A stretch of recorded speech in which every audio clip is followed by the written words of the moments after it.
अस्सलाम वालेकुम, hello friend, मेरा नाम हफीज़ वसीर। मैं तमाम दोस्तों को इस ट्यूटोरियल में वेलकम करता हूँ। फ्रेंड, आज बहुत ज़बरदस्त टॉपिक है और आज का टॉपिक है सप्लाई एंड डिमांड सीक्रेट्स। इनके डिमांड और सप्लाई से हम किस तरीके से बेनिफिट उठा सकते हैं, इसको थोड़ा सा समझते हैं। अगर हम इसको समझ लेते हैं तो बहुत अच्छी ट्रेड करने में कामयाब हो सकते हैं। जी फ्रेंड, तो what is supply zone? Supply zone basically क्या होता है फ्रेंड? ऐसे एरियाज, ऐसे जोन जहाँ पे हर आदमी सेल करना चाहता है, वो समझता है कि पहले भी यहाँ पे सेल हो चुका है। ये ऐसा एरिया है जहाँ से ज़्यादा लोग जो है सेल करना पसंद करेंगे कि बहुत ज़्यादा प्राइसेस से वहाँ से या तो रिजेक्शन हो चुकी होती है या बहुत ज़्यादा टॉप पे होती है, जहाँ पे लोग जो है ऑलरेडी जो बायर होते हैं वो निकल चुके होते हैं और सेलर जो सेल करना पसंद करते हैं, उसको हम सप्लाई जोन बोलते हैं।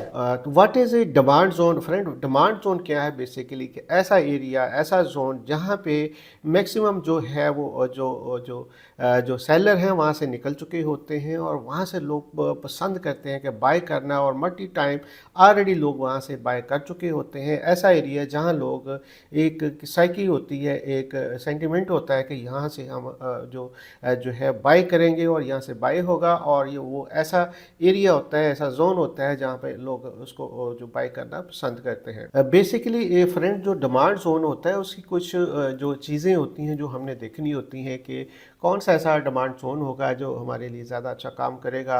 आप देख रहे हैं कि मल्टी टाइम यहाँ पे आके मार्केट जो रुकती है, एक अच्छा यानी कि सपोर्ट लेवल होता है। वहाँ पे हमें ये होता है हर वो आदमी को कि यहाँ प्राइसेस मल्टी टाइम रिजेक्शन हो चुकी है और यहाँ से लोगों ने बाय किया पहले भी, और वो चीज़ें जो कंफर्मेशन जो कैंडल्स हैं दूसरी चीज़ों को देखते हुए हम बाय करते हैं, तो वो हमारा डिमांड जोन होता है।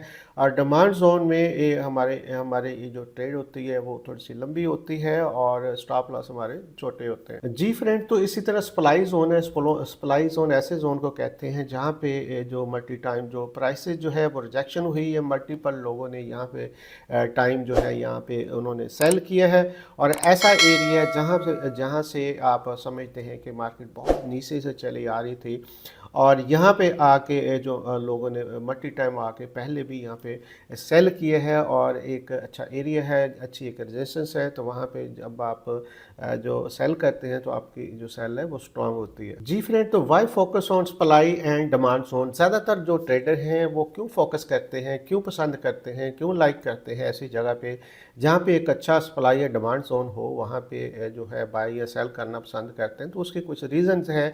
ईजी टू स्पॉट की एरिया, ऐसा एरिया आपके लिए जो आसान होता है आइडेंटिफाई करना, और वहाँ से अगर आप ट्रेड करेंगे तो आपके लिए ज़्यादा इजी होगा।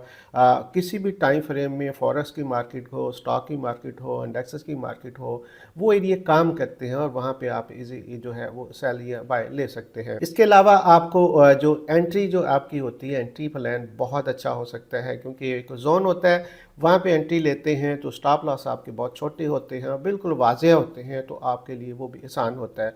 और ये किसी भी टाइम फ्रेम में आप काम कर सकते हैं। जितना बड़ा टाइम फ्रेम होगा उतना आपका जोन ज़्यादा काम करेगा, सप्लाई और डिमांड जोन उतना ही मजबूत होगा। फ्रेंड, हम किस तरीके से फाइंड कर सकते हैं कि ये सप्लाई एंड डिमांड जोन है? कुछ तो चीज़ें हमें जो कैंडल्स की जो रीडिंग है वो अच्छी तरीके से मालूम होनी चाहिए, और इसके अलावा ऐसा एरिया जहाँ से मल्टीपल टाइम, जैसे मैंने कहा, प्राइसेस मूव हुई हैं या रिजेक्शन हुई है, यहाँ पे जाके लोगों ने ज़्यादा बाय किया है या सेल किया है। एक ऐसा जोन होता है जहाँ पे आपको बिल्कुल वाज़ेह होता है कि यहाँ पे दोबारा बाय बन सकती है या सेल बन सकती है। How to use supply and demand zone?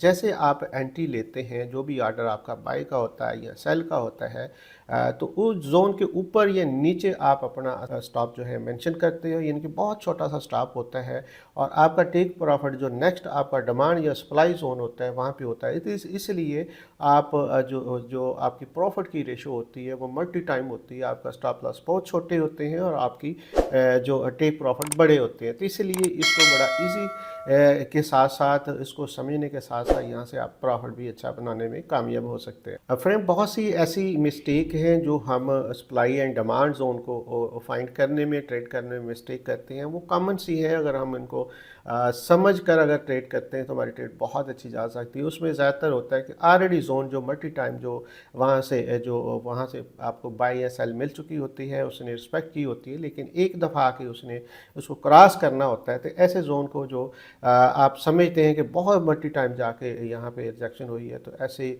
जगह से आपने थोड़ा सा जो है अवॉइड करना है ट्रेड करने को। और market ignoring the overall market trend up और डाउन, ख़ास तौर पे आपने चीज़ देखनी है कि ऐसा तो नहीं है कि आपका जोन जो है वो अपोजिट के ट्रेंड के अपोजिट है, तो ऐसा काम नहीं करना। कोशिश करनी है ट्रेंड की तरह जो आपका जोन होगा, फर्स्ट के मार्केट अगर बाई में है तो पुल बैक पे एक अच्छे जोन पे आप अपनी बाय दोबारा ले सकते हैं। और अगर सेल का ट्रेंड है तो आप ऊपर से कोई अच्छा जोन मिले तो वहाँ से आप अच्छी जो है वो सेल ले सकते हैं। और बहुत सारे लोग जो है बड़ी ट्रेड करते हैं और छोटी मनी से बगैर प्लानिंग किए बगैर मनी मैनेजमेंट के वो काम करते हैं, स्टॉप लॉसेस बड़े रखते हैं और यहाँ पे ट्रेड करने के बाद फिर बहुत ज़्यादा एक एक जो रिस्क ले लेते हैं, जिसमें आप एवरेजिंग कह सकते हैं और बड़ी बड़ी ट्रेडिंग कह सकते हैं। तो ऐसे काम से हमें ग्रेज करना है।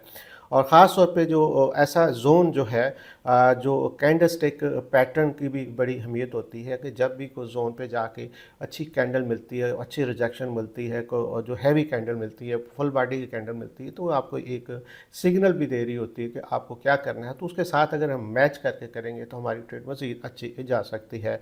तो जब तक कंफर्मेशन नहीं होती, हमें जब वो एरिए पे जाके कंफर्मेशन हो उसके बाद अगर हम ट्रेड करेंगे तो हमारी ट्रेड बहुत अच्छी जाएगी। क्योंकि अगर कंफर्मेशन नहीं हुई, मार्केट अभी जोन से बाहर निकली, आप फ़ौरन ट्रेड करते हैं और उसके बाद जब कंफर्मेशन के लिए आती है तो आप बहुत छोटा सा स्टॉप रखा होता है, वो आपका हिट करके दोबारा आप उसी साइड को मार्केट को देख सकते हैं। तो इसलिए हमें कंफर्मेशन का भी ख्याल रखना है। तो ये वो चीज़ें हैं, अगर हम डिमांड सप्लाई को पहले तो फाइंड करना सीख जाएंगे, उसके बाद ट्रेड करना सीख जाएंगे, उसके बाद इसकी कंफर्मेशन सीख जाएंगे, तो हमारे लिए ये ट्रेड बहुत ज़बरदस्त होगी और हम मैक्सिमम यहाँ से प्रॉफिट कमाएंगे। फ्रेंड, ये इस तरह की जो वीडियो हम कोशिश करते हैं कि इंशाल्लाह आपको स्टेप बाय स्टेप देते रहेंगे।